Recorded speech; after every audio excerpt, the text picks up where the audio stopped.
Welcome back to another technical deep dive here in the debug zone. Today we're tackling a big question and breaking it down with insights from other users. Hopefully this clears up some misconceptions and helps you get the answer you need. So buckle up, stay a little curious, and let's jump right in.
And that's a wrap.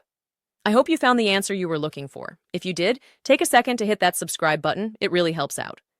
And let me know in the comments which solution worked best for you. See you next time in the debug zone.